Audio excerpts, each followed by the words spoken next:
Last weekend, I went to the punk rock museum that just opened up in Las Vegas.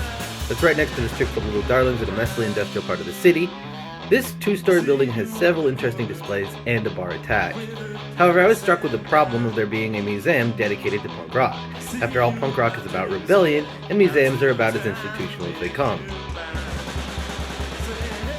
The inherent contradiction between punk rock's rebellious nature against everything and everything and a museum dedicated to memory of its culture is a problem that's inherent since the very beginning, since Malcolm McLaren branded bands to sell his clothes.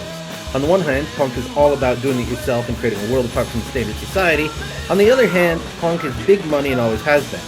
So here's the deal, the contradiction between capitalist drives like selling branded punk merch and rejecting established society ends up not being a contradiction at all. Here's the breakdown.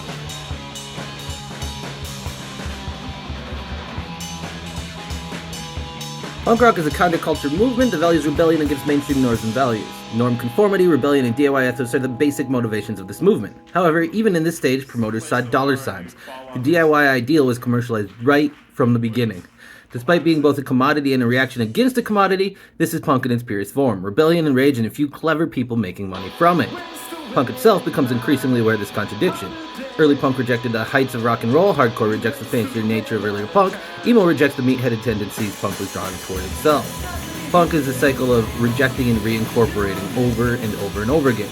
This museum is the same thing. It preserves the detritus of the punk movement, broken guitars, setlist drums, such clothes worn by all the artists. All of this becomes part of an ordered museum. Ever get the feeling you've been cheated?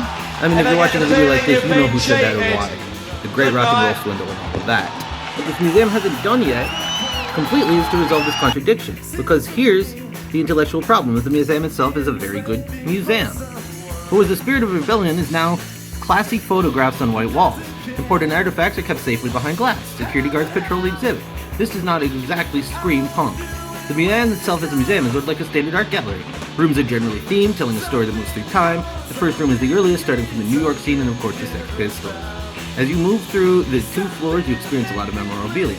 How cool is this or that object? Is that Tim Armstrong's guitar? Look at the wreckage of a Floggy Molly instrument. Here's a whole section dedicated to the impact of the capitalist festival world tour.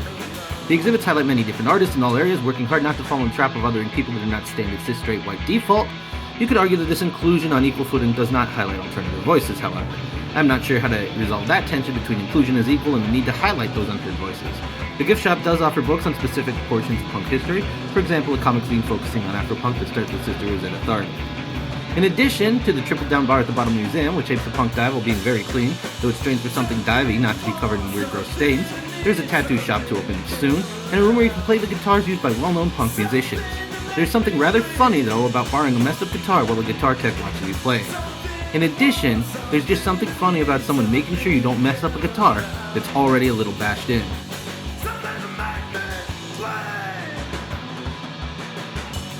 To be clear, I had a great time looking at the artifacts. I enjoyed the tour I took with the drummer of the Germs. There was a lot on offer at the museum, and I certainly spent some money in the gift shop. So more interactive rooms, DIY workrooms, and grassroots exhibits, along with specific and dedicated venue attached and welcoming of every awful punk band would add value and help the contradiction that the museum's existence raises. I imagine a zine-making room or an art room, workshops guided by the punk artists already working with the museum, and of course a dedicated and communal punk venue. Those additions would grow the museum into something that truly is great and resolves much of the tension between preserving the punk spirit and making money from it. So what's the final word? Is this place worth a visit? I'd say yes, absolutely. But punk has always taught us to be critical of the world around us. So take the whole thing with a giant grain of salt. And if you need to grab a guitar and learn 3 chords and create your own future detritus to be displayed in the Punk Museum.